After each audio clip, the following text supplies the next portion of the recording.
नमस्कार सभी साथियों को। ओम सहना भवतु सहनो भुनक्तु सह वीर्यं करवावहै तेजस्विनावधीतमस्तु मा विद्विषावहै। ओम शांति शांति शांति। पिछली बार जो हमने पढ़ा था, समझा था, सुना था, विचार किया था, उस पर हम एक बार तेजी से बात कर लें क्योंकि ये बड़ा महत्वपूर्ण है, महत्वपूर्ण हिस्सा है हमारे कठोपनिषद का। और जैसा कि हमारा शीर्षक है, हम कठोपनिषद का उपयोग उस ग्रंथ के रूप में भी कर रहे हैं और साथ साथ में हम उसको स्वावलोकन के एक साधन के रूप में भी कर रहे हैं। ये स्वावलोकन का एक बड़ा महत्वपूर्ण साधन है और उस साधन के रूप में जब हम इस पर विचार कर रहे हैं तो बहुत चीजें हमको समझना जरूरी है। हमने जो तृतीय वल्ली पढ़ना शुरू की थी, उसका पहला स्तोत्र मंत्र था, ऋतम पे बंतो सुकृतस्य लोके गुहा प्रविष्टो परमे परार्धे छाया तपो ब्रह्म विदो वदंती पंचाग्नो ये च त्रिनाचिकेतः। इसमें संक्षेप में कहा गया था कि जो ब्रह्म ज्ञानी लोग हैं, जो ब्रह्म को जानना चाहते हैं, वो या जो कर्मकांडी हैं, वो दोनों ही इस बात को मानते हैं कि हमारा जो प्रकृष्ट स्थान है, हृदय गुहा है, जहां पर हम आत्मा या अपने मूल स्वरूप को महसूस करते हैं, वहां पर दो चीजें महसूस करते हैं, दो तत्व हैं। ये बात कही गई थी और इसी बात पर हम लोगों ने बहुत गहनता से विचार किया था। और इसमें पूरे के पूरे जो हमारे उपनिषद हैं, इसमें कई जगह इसको एक दूसरे से विपरीत बातें हमको सुनने मिलती हैं। तो उनमें से उन विपरीत बातों का जो समन्वय करने का काम है, हमारे जो उपनिषदों में बहुत सारे विरोधाभासी बातें हैं, उनको समन्वय करने का काम ब्रह्म सूत्र में, वेदांत के लिए ब्रह्म सूत्र में महर्षि बादरायण ने किया था। तो उन्होंने अपने सूत्र में कहा है, 11वां सूत्र जो नीचे लिखा हुआ है, गुहाम प्रविष्टा वात्मानो ही तद्दर्शनाथ। तो जो हृदय गुहा में प्रविष्ट हो गए हैं वे जीवात्मा और परमात्मा ही हैं, क्योंकि उन्हें ऐसा ही देखा गया। मतलब ये बोल रहे हैं एक जीवात्मा है या जीव है और दूसरा परमात्मा है या आत्मा है, ऐसा कहा गया। और जो तैत्तिरीय उपनिषद है, जिसमें ब्रह्म की बहुत ही सुंदर परिभाषा है, उसी परिभाषा में इसमें कहा गया है कि जो हमारे हृदय के अंदर यो वेद निहित गुहायाम परमे व्योमोन, जो हृदय के अंदर उसे पाल लेता है, उसकी समस्त कामनाएं वहीं परितृप्त हो जाती हैं और फिर वह उस परम आत्मा के साथ निवास करता है। जब परमात्मा ही हो जाता है, इस ऊपर ही लिखा है, ओम ब्रह्म वेत्ता परम तत् ओम ब्रह्म विद्यापनोति परम। जो ब्रह्मवेत्ता परम तत्व को प्राप्त कर लेता है, जो ब्रह्म को जान लेता है, वह परम तत्व को प्राप्त कर लेता है, मतलब वही हो जाता है वो। मुंडक उपनिषद में भी दो पक्षियों की कहानी है बड़ी सुंदर तरीके से। और दो पक्षियों की कहानी, जैसे ये हमारा कथा उपनिषद जो है, कठोपनिषद जो है, ये यम और नचिकेता की कहानी के लिए प्रसिद्ध है, उसी तरीके से मुंडक उपनिषद दो पक्षियों के नाम से प्रसिद्ध है। द्वा सुपर्णा सयुजा सखाया सामानम वृक्षम परिशस्व जाते तरोन्य पिप्लम स्वाद्वत्तन्य सन्नान्यो अभिचाकिसिति। ये जो दो पक्षी हैं, उनमें से एक पक्षी ऐसा है जो दोनों एक दूसरे के घनिष्ठ मित्र हैं, एक साथ रहते हैं, एक ही वृक्ष पर रहते हैं। उनमें से एक पक्षी जो है फलों को खाता है। यहाँ लिखा स्वादिष्ट, यहाँ चूंकि मीनिंग में वैसा आया है, लेकिन फलों को खाता है। तो जब वो फल को खाता है तो कभी उसको वो कड़वा लगता है, कभी मीठा लगता है। तो जब उसको मीठा फल लगता है तो विभोर होकर वो फल खाता रहता है, और जब उसको कड़वा फल आता है तो वो जो दूसरा सखा बैठा है ऊपर, उसको देखता रहता है। इस तरीके की कहानी है।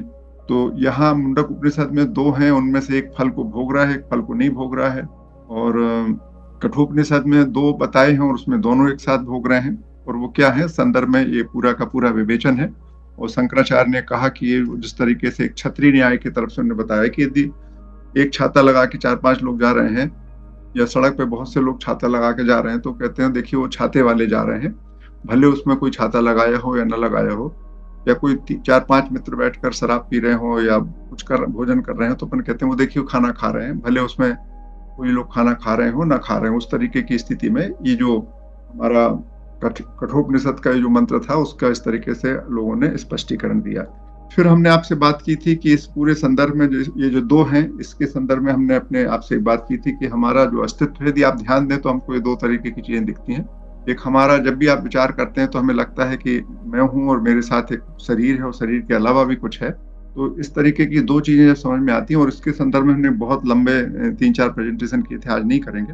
फिर हमने आपसे इस समूह में आप सबके सामने कुछ प्रश्न रखे थे कि जरूर विचार करें, क्योंकि स्वावलोकन है। जब तक हम इन प्रश्नों पर विचार नहीं करेंगे, अपने मन से आप वहां बैठकर विचार नहीं करेंगे, तो जितना हमको इससे लाभ उठाना है उतना लाभ हमको मिलेगा नहीं। इसलिए बहुत जरूरी है कि आप इन पर विचार करें। हमने कुछ प्रश्न आपके सामने रखे थे, और जब हमने पहली द्वितीय वल्ली पढ़ी थी और सब में बात की थी, तो हमें कुछ चीजें सामने आई हैं अब तक इस मंत्र में। तो पहला चीज तो बहुत सिंपल तरीके से आपको अपने स्वरूप को देखना, आपको खुद को कैसा लगता है, आपकी क्या क्या क्षमताएं हैं। फिर ये मन, बुद्धि, चित्त और अहंकार क्या है, इसको आपको अपने मन से समझना। आपको समझ में आता है कि आपका कोई मन है, आपकी कोई बुद्धि है, आपका चित्त है, आपका अहंकार है, ये क्या है, इनको आप अपने ढंग से समझिए। किसी और के समझाने से नहीं, आप अपने ढंग से समझिए। और ये एक और बात है कि पूरे हम जो जितने भी हमारे ग्रंथ हैं, खासकर उपनिषद, और इसी उपनिषद की द्वितीय वल्ली में हमने इस तरीके की बातें की हैं, तो उसमें ये बात स्पष्ट हुई है कि जो ब्रह्म को जानने के लिए IQ, इंटेलिजेंस की बहुत जरूरत नहीं है। जैसे हम सारे लोग बोलते हैं ना कि हम तो बहुत समझते नहीं है, हमारी समझ नहीं है। यहाँ समझ की बहुत ज्यादा आवश्यकता नहीं है इसके लिए। यहाँ आवश्यकता है पवित्रता की, शुद्धता की, निश्चलता की, अकुटिलता की। तो क्या हम निर्मल, शुद्ध, निश्चल और अकुटिल हैं? और यदि नहीं है तो क्या हम ऐसे हो सकते हैं? यदि हम हो सकते हैं तो फिर हम ईश्वर को प्राप्त कर सकते हैं। जैसे ही हम अकुटिल और निर्मल हो जाते हैं, निश्चल हो जाते हैं, शुद्ध हो जाते हैं, तो हमको ईश्वर के दर्शन होंगे। ये हमारे सारे ग्रंथ कहते हैं। अब एक ग्रंथों के कहने से कुछ नहीं होता है, क्या हम ऐसा कर सकते हैं, ये बड़ा प्रश्न है। तो इस प्रश्न पर आपको विचार करना, मैं आज डिस्कशन नहीं करूंगा। और इसके आगे हमने कुछ चित्र बनाए थे, उस संदर्भ में बात की थी कि ये हम अपने स्वरूप को देखते हैं तो हमको ये समझ में आता है कि मैं हूँ, मेरा शरीर है, कर्म इंद्रियां हैं, ज्ञान इंद्रियां हैं, जानने की शक्ति है, स्मरण शक्ति है, कार्य करने की शक्ति है, मन, बुद्धि, चित्त और अहंकार। इसको आज के संदर्भ में जो प्रश्न रखे हैं उसके संदर्भ में मैंने आपके सामने उसको एक फिर से बनाया। और जब ये बनाया हमने आपके सामने, तो इसमें ये जो दो हिस्से हैं, यहाँ पे मैंने आपके सामने ये लिखा है, ये जो मैं है, इस मैं का मेरे को एक शरीर दिखता है, और शरीर से भिन्न भी कुछ है हमारे साथ में। ये भी हम लोग महसूस करते हैं लगातार, क्योंकि यदि शरीर में ही सब कुछ होता तो मृत्यु के बाद हम शरीर को रखे रहते। ये कुछ है जो हट जाता है, जिसके कारण हम उस शरीर को से महत्व नहीं होते। जैसे ही किसी की मृत्यु होती है, जैसे मान लीजिए मेरी डेथ हो जाए, तो मेरे परिवार के लोग कहेंगे भाई अब उनका डेड बॉडी कहाँ है। फिर कोई मुझे मनोहर दुबे नहीं कहेगा, सब लोग मेरे शरीर को डेड बॉडी कहने लगेंगे। इसका मतलब है कि कुछ है जो शरीर से भिन्न है, जिसके कारण मैं मनोहर दुबे कहलाता हूँ। तो वो क्या है, उसको समझने की बात है। और इसमें बहुत सारी चीजें, जब आप अपने आप को अवलोकन करें तो ये सब चीजें आपको देखने मिलेंगी। ये जितनी चीजें यहाँ पर हैं, जिसको मैं घेर रहा हूँ, ये सब चीजें जो है, ये सब चीजें हम जो है, ये सब चीजें हम पहचान सकते हैं, ये सब चीजें हम पहचान पाते हैं। ये जो शरीर है, ये सब चीजें हम पहचान जाते हैं। ये सारी चीजें जो हमने अभी घेरी हैं, इन सब को हम जानते हैं। ये शरीर है, जानने की क्षमता है, काम करने, ये 2 बार लिख गया है जानने की। यहाँ कर्म इंद्रियों के साथ कर्म करने की क्षमता है, ज्ञान इंद्रियां, स्मरण शक्ति, ये सब कुछ हम पहचान जाते हैं। ये जो सब कुछ हम पहचान जाते हैं, तो हमने एक दृश्य विवेक पढ़ा था। 2 चीजें की हैं जो हमारे पास में, दृष्टा दृश्य। इस तरीके से जो हम 2 चीजें देखते हैं, तो उस दृष्टा दृश्य विवेक में जो कुछ भी दिखता है वो मैं नहीं हूँ, ये स्पष्ट हो जाता है। तो जितनी चीजें हैं, इनको पहचानना और उसको फिर इस दूसरी चीज से जो शरीर से भिन्न है उससे इसकी तुलना करना और समझना, ये हमारे कहने से कुछ नहीं होगा। जब तक आप अकुटिल, निश्चल, पवित्र नहीं होते हैं, तब तक ये सारी बातें नहीं हो सकती। ईश्वर को भक्ति से प्राप्त किया जाए, ज्ञान से प्राप्त किया जाए, योग से प्राप्त किया जाए, या किसी अन्य तरीके से प्राप्त किया जाए, तभी प्राप्त हो सकता है ईश्वर, जब आप निश्चल हो जाएंगे। और जब ये प्राप्त हो जाएगा तो फिर आप भक्ति से प्राप्त किया आपने, कि ज्ञान मार्ग से प्राप्त किया, कि योग मार्ग से प्राप्त किया, इसकी भी कोई मीनिंग नहीं बचती। तो ये बड़ी इंपॉर्टेंट चीज है, इसको हमें समझना है।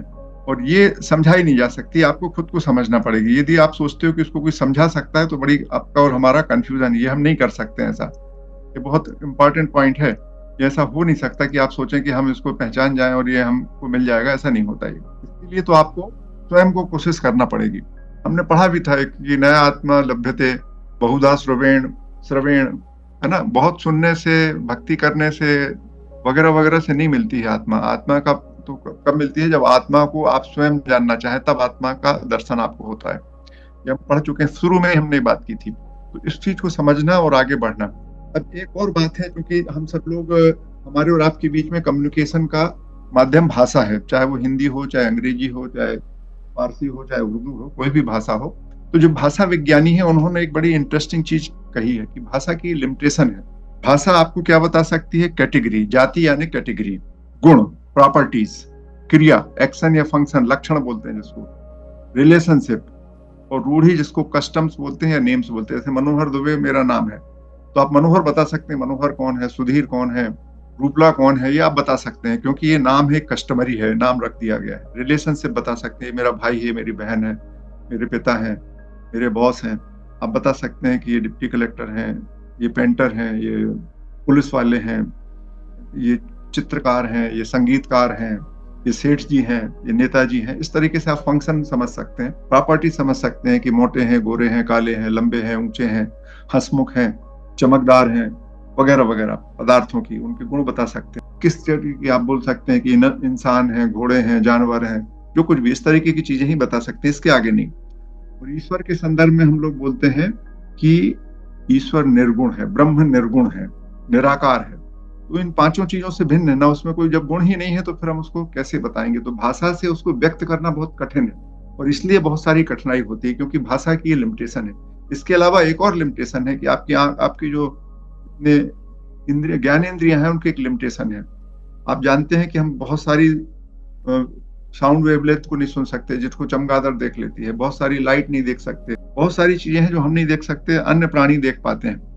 फिर हमने ये मंत्र क्रमांक 3 था, जिसमें एक रूपक के माध्यम से हमने कल्पना की है, और ये बताया था कि हमारा जो शरीर है वो, उसको कार के रूप में मैंने आपके सामने प्रेजेंट किया था। जो आत्म तत्व है उसको हमने यात्री के रूप में प्रस्तुत किया था, ड्राइवर को बुद्धि के रूप में, और स्टीयरिंग के रूप में मन को बताया था। और अगले उसमें बताया था कि जो चके हैं, क्योंकि उपनिषद में तो रथ का उदाहरण है, लेकिन रथ के उदाहरण को हमने बदल लिया था, तो वहां घोड़े, इंद्रियाणि हयानु विषयास्तेषु गोचरान, उनका कहना है कि इंद्री जो है वो हयान, हयान यानी हयान आहु, आहु, हयान का मतलब होता है घोड़ा, आहु का मतलब है, विषयांस्तेषु, उनके जो विषय हैं वो उनका मार्ग है, वो उसमें वो आगे बढ़ते हैं। तो हमारे लिए जो है वो क्या है, उसके संदर्भ में बताया था आपको, आगे लिखा था अपन ने कि ये जो चके हैं उनको हमने इंद्रियां माना था। और एक और आगे इसमें परिभाषा दी कि मन तथा इंद्रियों से युक्त जो आत्मा है उसको भोक्ता कहते हैं। ये परिभाषाएं दी थी इसमें, और इनके ये केवल परिभाषित हुआ था, बड़ा सिंपल था, इसमें कोई कठिनाई बड़ी बात नहीं थी। और जब हम मार्ग पे चलते हैं तो 3 मार्ग होते हैं। एक प्रोहिबिटेड मार्ग होता है, इसमें बहुत कम लोग जाते हैं, इसमें जाने पे अपराध हो जाता है। ये जो मार्ग है निषिद्ध मार्ग है, ये इसको बहुत कम लोग करते हैं, इसको करने से तो अपराधी घोषित हो जाते हैं, तो समाज ही आपको पीट पीट के दूर कर देता है। फिर एक श्रेयस का मार्ग है और एक प्रेयस का मार्ग है। अधिकांश लोग इस प्रेयस के मार्ग में जाते हैं, चयन इन दोनों के बीच में होना है, श्रेयस और प्रेयस। तो अधिकांश लोग प्रेयस के मार्ग पे चले जाते हैं, जबकि हमको श्रेयस पे जाना है। ये क्यों होता है, इस संदर्भ में आगे बात समझेंगे, ये फैक्ट्स के रूप में है। और इसको हमने जो पूरी बात समझी थी उसको हमने एक टेबल के रूप में रखा कि शरीर को रथ, उपनिषद में रथ बताया, मैंने कार के रूप में प्रस्तुत किया, मन को लगाम के रूप में और वहां बताया उपनिषद में, और हमने उसको स्टीयरिंग माना, बुद्धि को सारथी या ड्राइवर माना, आत्मा जो है उसको रथी या यात्री माना, इंद्रिय जो है उस इंद्रियों को घोड़े या चके माना, और इंद्रियों के विषय है वो मार्ग है, और जो भोक्ता है आत्मा और इंद्रियां सहित मन है। मन को अंतःकरण कहते हैं, यहाँ मन थोड़ा सा है, मन शब्द आया है, लेकिन वास्तव में वो अंतःकरण का संकेतक है। तो इस तरीके की ये विवरण है। अब आप देखिएगा कि यदि आप कार से कहीं जाना चाहता है कोई पैसेंजर यात्री बैठा हुआ, तो यदि उसका ड्राइवर गड़बड़ है, और यदि ड्राइवर अच्छा है और उसका स्टीयरिंग व्हील काम नहीं कर रहा है, और स्टीयरिंग व्हील काम कर रहा है लेकिन उसका जो टी जॉइंट काम नहीं कर रहा है, चकों पर उसका असर नहीं होता है, मतलब यदि लगाम खींचे और घोड़े उसको उस संकेत को ना समझ रहे हो, स्टीयरिंग घुमाई जाए और चके ना मुड़े, ऐसी स्थिति हो, तो क्या कार अपने गंतव्य पर पहुंचेगी कि एक्सीडेंट कर देगी? उसी तरीके की स्थिति है। यदि हमारा मन सुव्यवस्थित नहीं है, शांत नहीं है, हमारी बुद्धि में लक्ष्य का ज्ञान नहीं है, तो हम किस सड़क पे जाएंगे, हम कहाँ जाएंगे, कहीं भी जाएंगे। उस तरीके की स्थिति होती है। तो ये इसको बात करके हमने आगे पढ़ा था, और ये बात कही थी, यस्तु अविज्ञानवान भवति अयुक्तेन मनसा सदा तस्येन्द्रियाण्य वश्यानि दुस्त्रस्वा एव सारथे।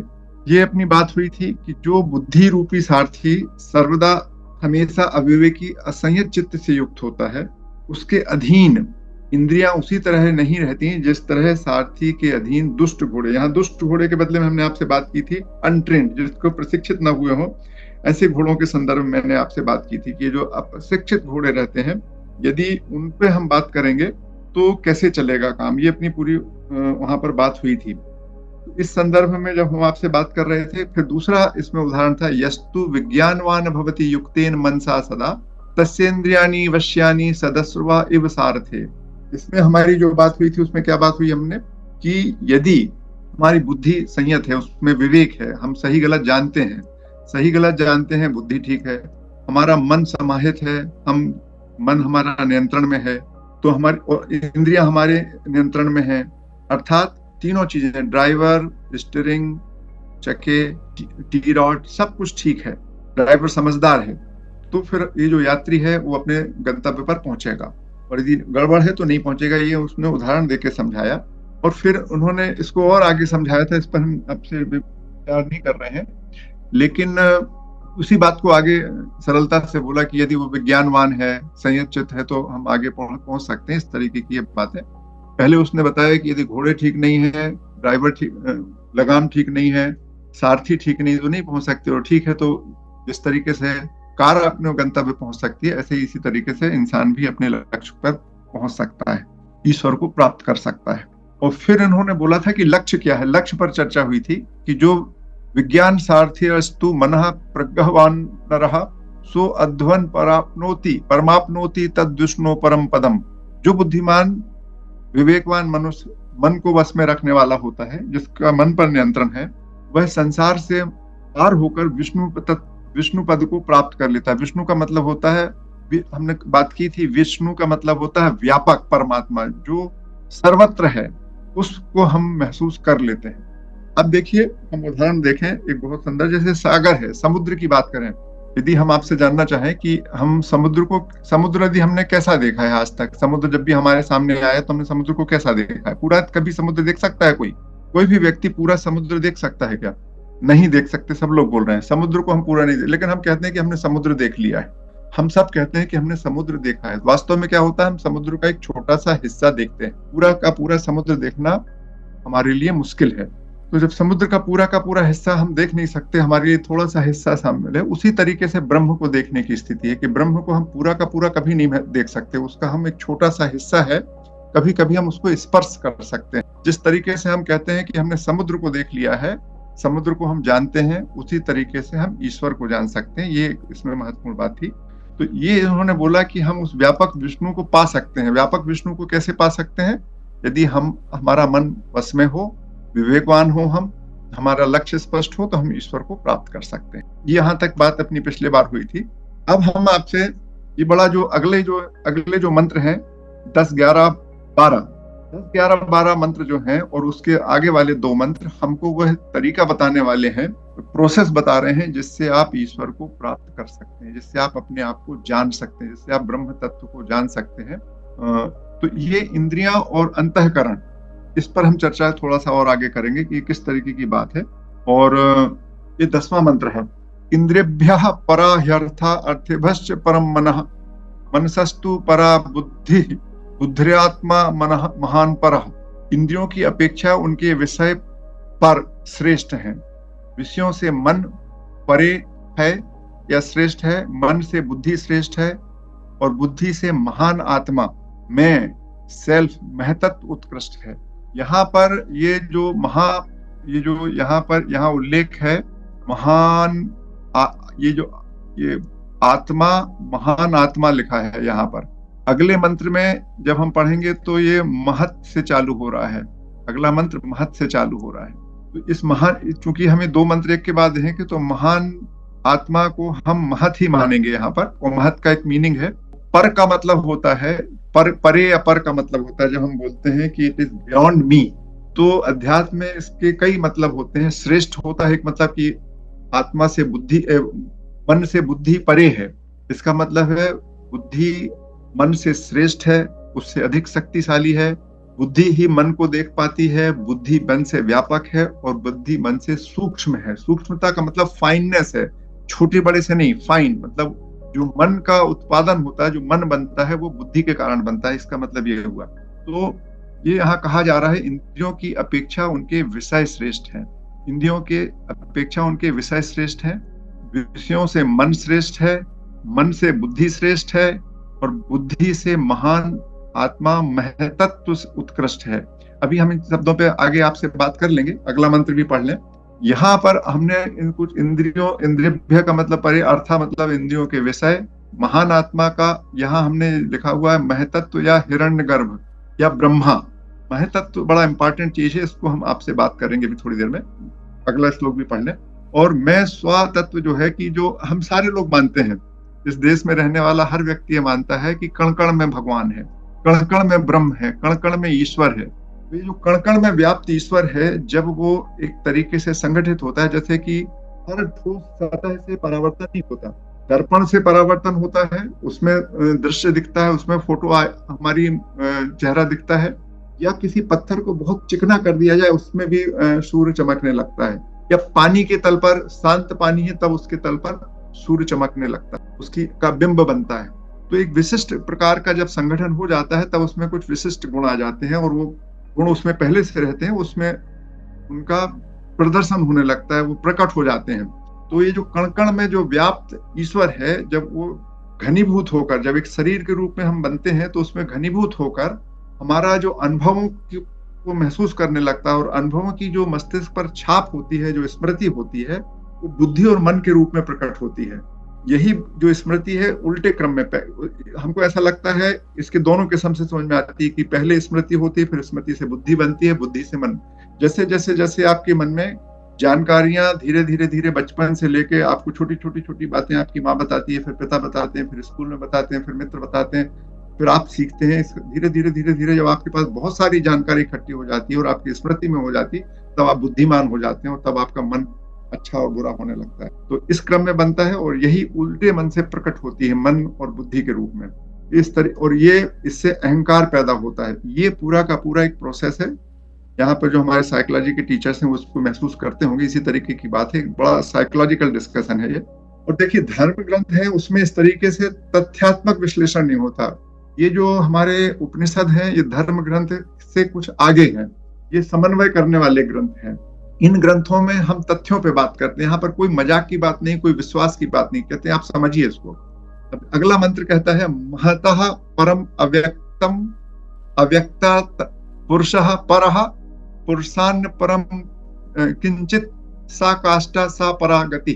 पुरुषान्न परम किंचित सा काष्ठा सा परा गति। उस महत से जो वहां पर हमने छोड़ा था, महान आत्मा कहकर छोड़ा था, उस महत से उच्चतर अव्यक्त है, और अव्यक्त से उच्चतर पुरुष है। पुरुष, यहाँ ये जो पुरुष शब्द है, ये ब्रह्म के लिए उपयोग हो रहा है। यहाँ पर प्राचीन काल में पुरुष स्त्री पुरुष वाला पुरुष नहीं है। मनुष्य के शरीर को जैसे अभी हमने एक रथ के रूप में रूपक दिया था, ऐसा ही मनुष्य के शरीर को पुर, नगर के रूप में भी उसका रूपक बनता है, और घर के रूप में भी रूपक बनता है। तो पुर का रहने वाला, पुर का जो स्वामी है, उसमें हमने जैसे रथी या यात्री बताया था, इसी तरीके से जो शरीर में रहने वाला आत्म तत्व है, उसको पुरुष कहा गया है। तो वह पुरुष उच्चतर है, और उस पुरुष से उच्चतर कुछ भी नहीं है। वही ऊंचाई की पराकाष्ठा है, और वही सर्वोच्च है, और वही हमारी ये जो हम बोलते हैं अंदर की यात्रा, वास्तव में कोई यात्रा नहीं है। ये यात्रा हमको समझाने के लिए शब्द बोला जा रहा है। It is a journey from alone to alone, it is a journey from you to you. तो वास्तव में कोई जर्नी नहीं है, समय में जर्नी नहीं है, स्पेस में नहीं है। जैसे आप दिल्ली से भोपाल जा रहे हैं, या भोपाल से दिल्ली जा रहे हैं, या दिल्ली से भोपाल आ रहे हैं, ऐसी यात्रा नहीं है, केवल समझाने के लिए है। तो जो भी ये यात्रा है, यह उसका अंतिम परिणति, जो आप चाहते हैं, जो इस यात्रा से अंतिम रूप से चाहते हैं, वही पुरुष है जिसको आप जानना चाहते हैं, जो जिसके जान लेने से आपकी सारी इच्छाएं तत्काल पूरी हो जाती हैं, जो हमने अभी पहले आगे मंत्र में पढ़ा था। अब इसमें जो शब्द आया हुआ है अव्यक्त, तो अव्यक्त का क्या मतलब होता है? जिसको हमने जान लिया है, जो जान लिया है कि कुछ ऐसा है। जैसे मान लीजिए हमने जान लिया कि मेरे 2 हाथ हैं, फिर यदि हमने बोला कि वृत्ताकार त्रिभुज या 4 भुजाओं वाला त्रिभुज, तो 4 भुजाओं वाला त्रिभुज नहीं होता। तो हम ये जानते हैं कि त्रिभुज की 3 भुजाएं होती हैं, और 4 भुजाओं वाला त्रिभुज नहीं होता है। तो जानने का मतलब है कि कोई चीज है या कोई चीज नहीं है। जिसको हम नहीं है भी जानते हैं और है भी जानते हैं। तो जो कुछ भी हम जानते हैं, और केवल हम नहीं, सारे प्राणी, सारे लोग मिलके जो कुछ भी जानते हैं, यदि हम उस सबको इकट्ठा कर लें तो वह महतत्व कहलाता है, सारा का सारा। और ये जो मैं है उसी महतत्व से बना हुआ है। और अव्यक्त है जो अब तक जाना नहीं गया है कि वह है या नहीं है। कुछ चीजें हैं जो हमको मालूम नहीं है, उसका सच क्या हम नहीं जानते हैं, या वह है जिसको हम जान ही नहीं सकते हैं। कुछ चीजें हैं जो हम कहते हैं कि साहब जानी ही नहीं जा सकती। तो जो नहीं जानी जा सकती हैं या जो अभी तक जानी नहीं गई हैं, जानने का मतलब हमने ऊपर बताया। तो जो अव्यक्त है अभी तक, वह महत से जो जान लिया गया है उससे ज्यादा अधिक है।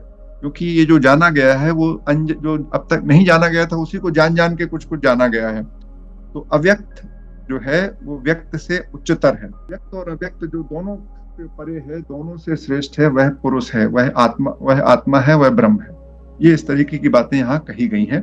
अगला जो मंत्र है वह है इंद्रियाणि पारण्य हुरि इंद्रिभ्य परम मनः मनसस्तु परा बुद्धिर्यो बुद्धे परतस्तु सह। इंद्रियों के विषय से परे, इंद्रियों के विषय से परे इंद्रियां कही जाती हैं। गीता का मंत्र है। वहां पर जब हम आपसे बता रहे थे कि इंद्रियों के विषय श्रेष्ठ हैं, और यहाँ पर बोला जा रहा है इंद्रियों के विषय से परे इंद्रियां हैं। वहां इंद्रियों का विषय मतलब वस्तुएं हैं जो दिखती हैं, सामान्य रूप से जो कुछ दिख रहा है, जो ग्रॉसर है, उसको हम परे नहीं मान सकते थे। वहां पर उसमें आपने प्रश्न नहीं किया, क्योंकि जब विद्वान लोग उस पर बात करते हैं तो जो हमने बोला कि इंद्रियों से परे उसके विषय हैं, तो विषय का मतलब होता है सभी दृश्यमान वस्तुएं। तो जब दृश्यमान वस्तुएं इंद्रियों से कैसे परे हो सकती थी, वो प्रश्न वहां पर आना चाहिए था, वो नहीं आया। उसी के संदर्भ में गीता में उसको बड़े सरल तरीके से कहा गया कि जो वस्तुएं हैं, जो हमको दिखने वाला जगत है, वो हमारी इंद्रियों के अधीन है। बिना इंद्रियों के हमको दिख नहीं सकता है, इसलिए वह जगत से इंद्रियां श्रेष्ठ हैं। इंद्रियों से श्रेष्ठ मन है और मन से श्रेष्ठ बुद्धि है। बाकी ज्यों की त्यों बात है। और बुद्धि से वह सामान्यतः आत्मा या परमात्मा के लिए कहा जाता है, वह है। वो बीच में इसमें महत और अव्यक्त बीच में चीजें नहीं आई हैं। सरलता के लिए भगवान कृष्ण ने सरलता से ये बातें बता दी हैं। लेकिन बाद के ये अध्याय 3 का 42वां श्लोक है, और 13वें अध्याय में फिर इस पर बहुत सारी चर्चा है गीता में। जब हम लोग गीता का अध्ययन कर रहे हैं ओपी श्रीवास्तव के साथ, तब इस पर बात हो जाएगी। मगर इसी बात को उपनिषद में यहीं के यहीं पूरा का पूरा विवरण किया गया, जो हम आपसे बात कर चुके हैं। अब हम ये जो पूरी बात की थी, हम उसको आपसे चित्र के रूप में बात करना चाहते हैं। जो इंद्रियां हैं, इंद्रियां जो है हमारी, इन इंद्रियों के से जब हम देखते हैं तो आखिर देखते क्या है? इंद्रियों से हमारे मन के अंदर क्या जाता है? इंद्रियों से हमारे मन के अंदर क्या जाता है? उसको जो कुछ भी जाता है उसका रूप जाता है। जैसे मान लीजिए हम आंख से देख रहे हैं तो क्या जाएगा? हमारा रूप जाता है। यदि हम आंख से देख रहे हैं तो हमारा रूप, उस वस्तु का रूप जाता है। और यदि हम कान से सुन रहे हैं तो ध्वनि जाती है। घंटा नहीं जाता कान हमारे अंदर। हम जब ध्वनि जाती है हमारे अंदर रूप जाता है। तो ये जो रूप है और जो ध्वनि है उसको हम बोलते हैं तन मात्रा, तनु मात्रा। उस वस्तु का तनु भाग, मतलब जो सामने, हमारे सामने, जैसे मान लीजिएगा ये मोबाइल है, तो ये मोबाइल हमको दिख रहा है, तो इस मोबाइल का जो हिस्सा हमारे सामने से जाता है, या ये जो मैं चश्मा लगाया हूँ, ये जो चश्मा दिख रहा है, तो चश्मे का रूप मुझे दिख रहा है, तो मेरे अंदर नहीं गया है। तो जो मेरे अंदर गया है वो तन मात्रा कहलाती है। इसका रूप गया है, उस रूप को हम तन मात्रा कहते हैं। ध्वनि के साथ जो हम सुनते हैं, जो ध्वनि जब हम सुनते हैं तो उसका शब्द जाता है, उसकी मीनिंग जाती है हमारे अंदर। इसी तरीके से स्पर्श और बाकी चीजों के संदर्भ में है, तो तन मात्राएं जाती हैं। तो अभी हम आपसे जो बात कर रहे थे हम उसको फिर से सामने ले आते हैं, उस चित्र को, क्योंकि वो बड़ा इंपॉर्टेंट चित्र है जिसको हम आपके सामने देख रहे थे अभी। तो ये जो इंद्रियां से तन्मात्रा अंदर जाती है, और जब तन्मात्राओं से जो हमारे मन में जो इतने बहुत सारे किस्म की जो बातें मन में पहुंचती हैं, उसी से धीरे धीरे ये जो बहुत सारी तन्मात्रा हमारे मन में न्यूरॉन मूवमेंट के रूप में रहते हैं, और जो उस तरीके के बहुत सारे पाथ बन जाते हैं मन में, न्यूरॉन के बार बार चलने से वो मन बन जाता है। कि बार बार जो हमारे अनुभव होते हैं उससे बुद्धि बन जाती है। और जो पूरे समाज में जितने भी जीव जंतु प्राणी हैं, जितने भी भूत हैं, हमारे सेंटिएंट बीइंग्स हैं, उन सब की जो बुद्धि है, यदि उन सबको इकट्ठा कर लें तो उसको हम महतत्व कहते हैं। और उससे भी ऊपर की बात है जो पूरी प्रकृति में जो अव्यक्त है वह। और ये पूरी की पूरी चीजें कहाँ से उत्पन्न हुई है? चारों तरफ हमारे, जिसको हम कहते हैं कण कण में भरा हुआ है ईश्वर, जो सफेद रंग से दिख रहा है, इस तरीके से ये चारों तरफ ईश्वर है। तो एक के ऊपर एक बड़ा, यदि हमने उसको सबल मान रहे हैं तो इस तरीके का चित्र होगा, और यदि हम सूक्ष्म मान रहे हैं तो इस तरीके का चित्र होगा। ये जो पुरुष है वो अंदर है, चारों तरफ व्याप्त है। पुरुष से ही अव्यक्त बना, सबसे पहले अव्यक्त से महतत्व बना, महतत्व से बुद्धि बनी, बुद्धि से मन बना, मन से तन्मात्रा बनी, तन्मात्रा से इंद्रियां बनी। रिवर्स भी है। और ये इस तरीके का हमारा जो तैत्तिरीय उपनिषद है उसमें इसी तरीके से होता है कि पुरुष, ईश्वर ने, ब्रह्म ने अपनी माया शक्ति उत्पन्न की, माया शक्ति से हिरण्यगर्भ ब्रह्मा पैदा हुए, ब्रह्मा से जगत बना, जगत से इंसान बना। इस तरीके का क्रम है। इस पूरा जब हम तैत्तिरीय उपनिषद पढ़ेंगे तब इस तरीके की बात समझ में आएगी। ये हमारे ये पूरी की पूरी फिलॉसफी है, इस तरीके से ये बनता है। और ये प्रेजेंटेशन था उसका। आगे अगला जो मंत्र है जो हम बात करना चाहते हैं वह ऐसे सर्वेषु भूतेषु गूढ़ो आत्मा न प्रकाशते दृश्यते तवग्र बुद्धिया सूक्ष्म दर्श भी। समस्त भूतों में गूढ़, मैं, मेरा सेल्फ, महत, स्वयं, जो कुछ भी आप कह लें उसको, आत्मा परमात्मा कह लें, सामान्यतः वह दृष्टिगोचर नहीं होता है, तो भी वह सूक्ष्मदर्शी दृष्टाओं के द्वारा सूक्ष्म एवं कुशाग्र बुद्धि से देखा जा सकता है।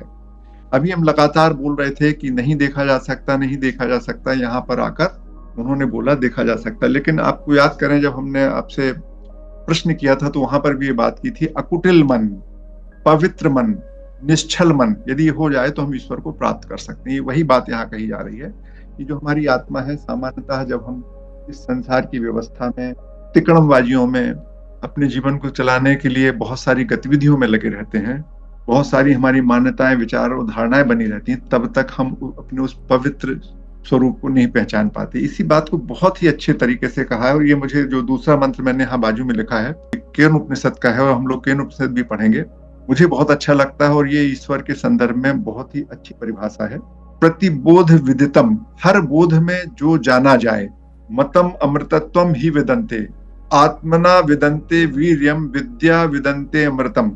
इसमें बोला जिसे प्रत्येक बोध को प्रकाशित कराने वाला स्रोत, जिसे जो भी व्यक्ति प्रत्येक बोध को, आपके प्रत्येक अनुभव कराने का जो स्रोत है, जिसके कारण आपको अनुभव हो रहा है, या जिसके परिवर्तन से जो परावर्तन होता है, जिसको हम एक प्रतिबिंबवाद बोलते हैं, जिसके कारण हमारे मन में अनुभव की छाया बनती है, उसको जो जान लेता है, उस स्रोत को जान लेता है, वह स्रोत ही ब्रह्म या परम तत्व है। इसका मतलब है कि कोई एक अनुभव आपको ईश्वर का नहीं हो सकता। सारे अनुभवों में, जिंदगी के अच्छे और बुरे जितने अनुभव हैं, प्रत्येक अनुभव में आपको ईश्वर तत्व को महसूस। ये जो आपका शरीर है, जो भौतिक शरीर है, इस भौतिक शरीर में जो अनुभव होता है, जो अनुभव का जो स्रोत है, वह स्रोत जो है वह ब्रह्म है।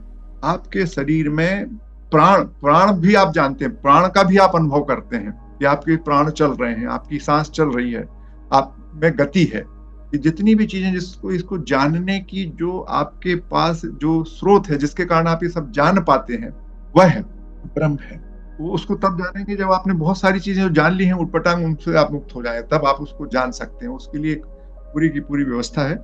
इस बात के लिए एक हमारा बड़ा सुंदर सा, इसको भी हम सब लोग पढ़ते हैं। यदि हमारे इसमें समूह में कोई संस्कृत का अच्छा पढ़ने वाला व्यक्ति हो तो वो हमें इसको पढ़ के सुनाएगा तो बड़ा अच्छा लगेगा, नहीं तो मैं ही पढ़ूंगा जैसी मेरे से बनती है। कोई गाने वाला हो, कोई पढ़ सकता हो। ये भी एक शांति मंत्र है, ये इस विषय का नहीं था लेकिन मैं आपके सामने मैंने लेकर आया। इसमें शुरू की 2 लाइनों में बड़ी इंपॉर्टेंट है।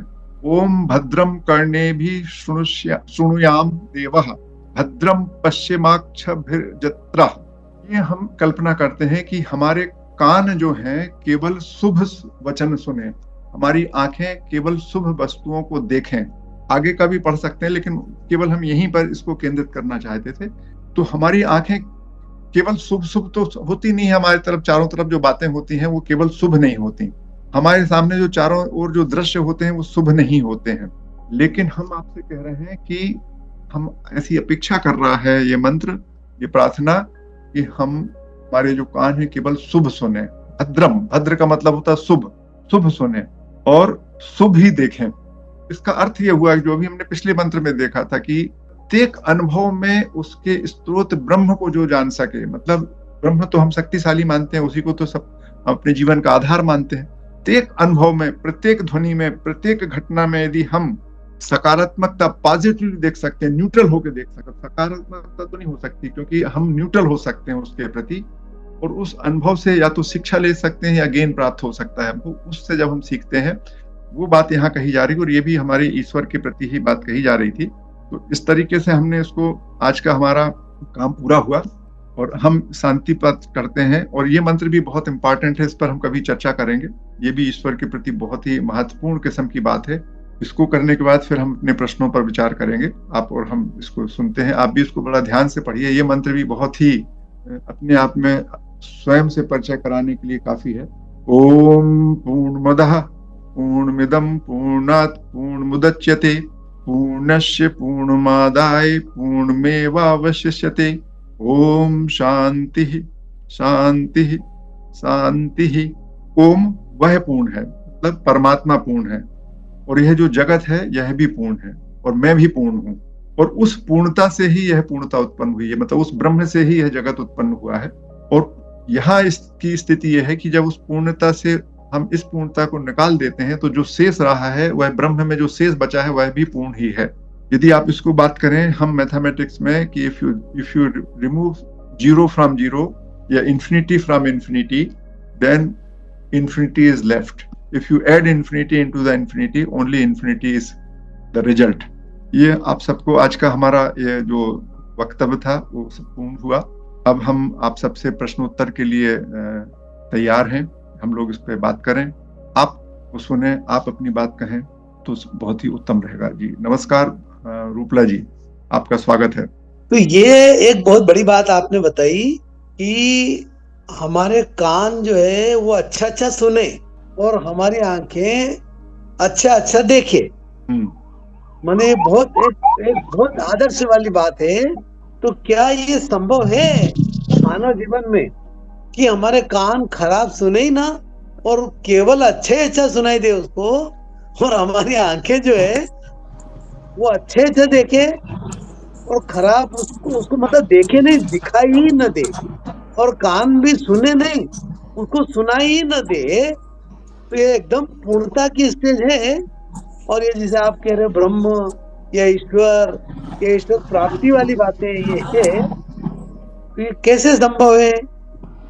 ये मार्ग इसका क्या हो सकता है? ये थोड़ा जानने की इच्छा।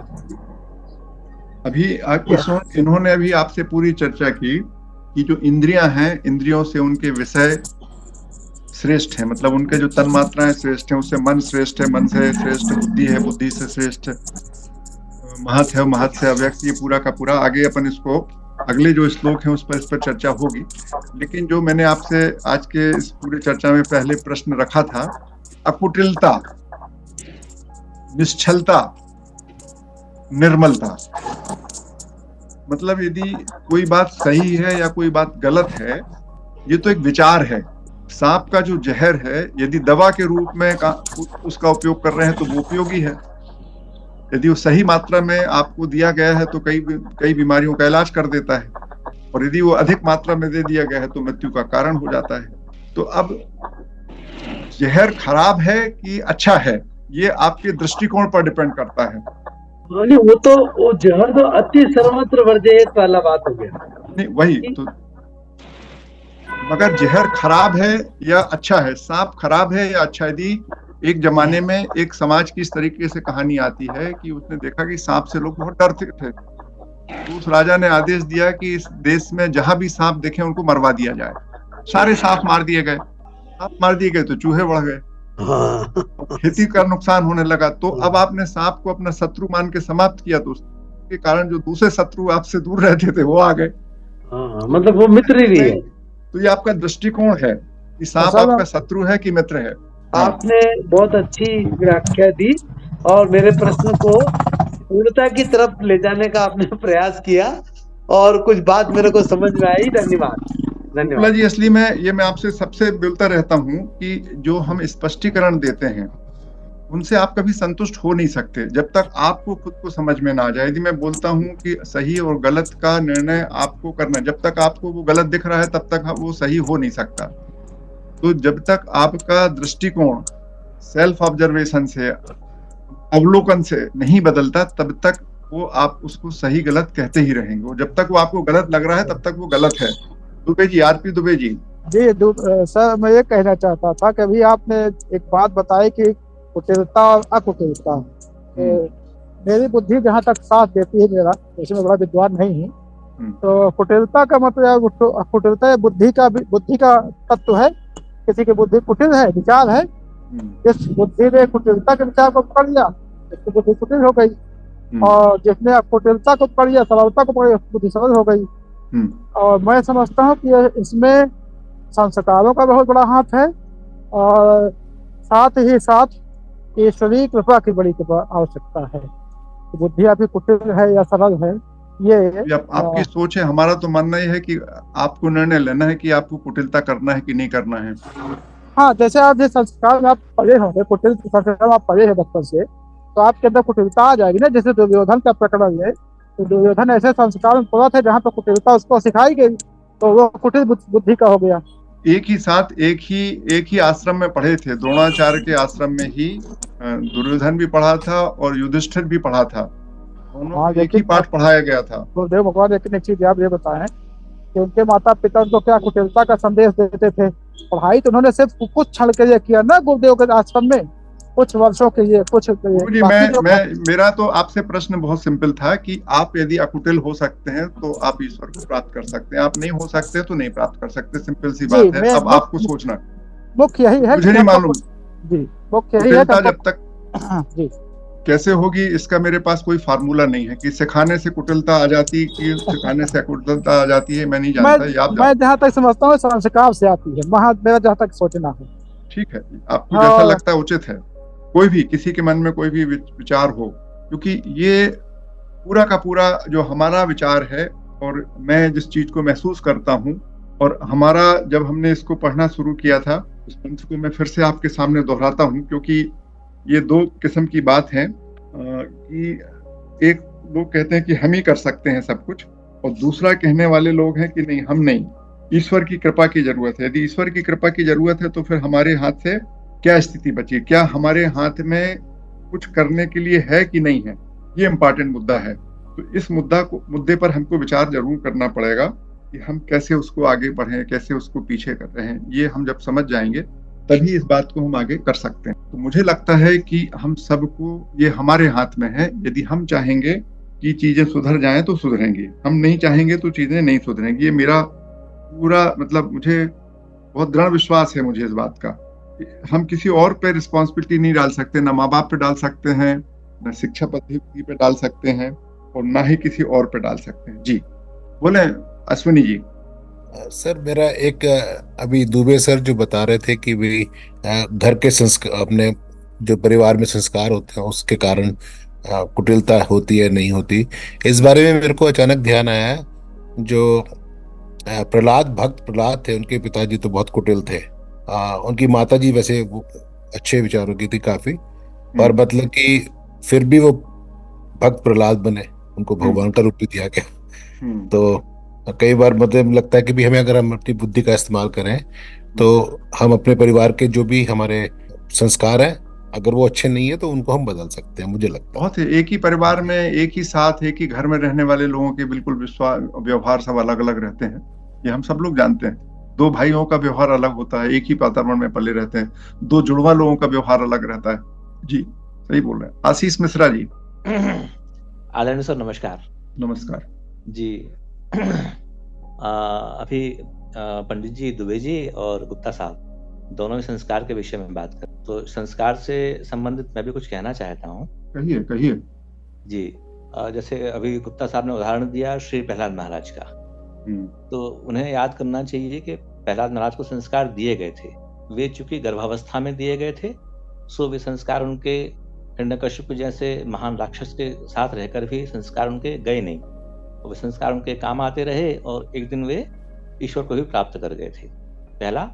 दूसरा कि संस्कार जो है वे वर्तमान ही नहीं होते हैं, प्रारब्ध भी एक हमने जाना है शास्त्रों के माध्यम से, प्रारब्ध भी होता है। तो प्रारब्ध के संस्कार भी लोगों के जीवन में काम आते रहते हैं। अब इसमें एक परिवार में दो भाई एक साथ एक माँ के गर्भ से जन्म लेते हैं, लेकिन फिर भी उनके संस्कार अलग अलग होते हैं या उनके आचरण अलग अलग होते हैं, तो उसका कारण यही है कि जो प्रारब्ध के संस्कार हैं वे भी काम कर रहे होते हैं उसी समय। बस इतना ही निवेदन करना चाह रहा था मैं अपनी ओर से। बिल्कुल, आपको जो लग रहा है आशीष जी वैसा ही सही होगा, मुझे उसमें कुछ नहीं कहना है। हम तो अपनी रिस्पॉन्सिबिलिटी पर बात करते हैं कि यदि हम अपने आप को समस्याओं के लिए जिम्मेदार मानते हैं कि नहीं। यदि हम ये मानते हैं कि हमारा प्रारब्ध ही इस समस्या का कारण है, हमारे संस्कार ही इस समस्या के कारण है, तब परिवर्तन संभव नहीं है। परिवर्तन के लिए, व्यवस्था में सुधार के लिए, आपके उत्थान के लिए आपका ही भूमिका है। यदि आप मानते हैं तो ठीक है, नहीं मानते हैं तो फिर किसी भी प्रकार के उपक्रम की कोई आवश्यकता नहीं। आप संस्कार के आधार पर बैठे रहिए। आप मान लीजिए कि आपका संस्कार खराब है, कुछ कर ही नहीं सकते आप, तो ये एक बड़ा इंपॉर्टेंट मेरे मन में विचार है। आपको लगता है कि ये प्रारब्ध से निश्चित हो चुका है तो मुझे कोई समस्या नहीं, आप उसको मानिए और उसी के अनुसार आप अपने जीवन को निर्धारित कीजिए, मुझे कोई दिक्कत नहीं है। आप इसमें विचार करें, जो मैंने कहा वो मेरी बात है, जो आपने कही वो आपने कही। आप सोच लीजिए, जो मैंने कहा उसको गलत मान लीजिए। जी आराधना जी। मैं ये कहना चाह रही थी कि मुझे ऐसा लगता है कि कुछ तो हमारे संचित कर्म के संस्कार, पूर्व संस्कार हमारे उसमें होते हैं और उसमें भी वातावरण का भी महत्व होता है। लेकिन हम जीवन में प्रबुद्ध हैं, हम जानवर तो है नहीं और प्रबुद्ध हैं, और हम खुद को जब भी जैसा चाहें ढाल सकते हैं।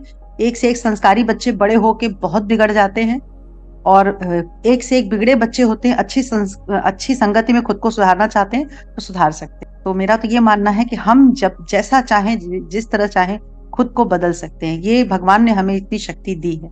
ठीक है आराधना जी, आप सही बोल रही हैं, ये आपका विचार है, बिल्कुल सही विचार है। और ये मेरा कहना है, देखिए इस पूरे समाज में, हमारे देश में गीता 5000 साल से चल रही है, कुछ लोग कहते हैं और ज्यादा पुरानी है, उपनिषद और अधिक पुराने हैं, रामायण न जाने घर घर में पढ़ी जाती थी एक जमाने में और आज भी है। लेकिन जो व्यवहार करता है व्यक्ति, वो अपनी समझ से करता है, जैसा उसको उचित लगता है वो करता है। कभी जो लिखी हुई बातें, सिगरेट के पैकेट पे लिखा हुआ होता है कि धूम्रपान स्वास्थ्य के लिए हानिकारक है, उसके बाद भी आप उतना बड़े बड़े अक्षरों में इतना घृणित सा फोटो देखते हुए भी सिगरेट पी लेते हैं लोग। तो इस चीज को समझना है। तो जो हम बोल रहे हैं उससे काम नहीं चलेगा। जो आप समझ रहे हैं, आपको लगता है कि सिगरेट पीना जरूरी है, तो फिर आप पियोगे, फिर वो नुकसान नहीं करती, फिर आपको, फिर तो आपकी जरूरत बन जाती है। तो दिस इज अ पॉइंट कि आपको लगता है कि सिगरेट पीना आपकी मजबूरी है, तब तो फिर कोई दिक्कत ही नहीं है। मगर यदि सिगरेट आप छोड़ सकते हैं तो ये आपके हाथ में। जी सर, राम तिवारी सर। हाँ, बोलिए राम तिवारी जी।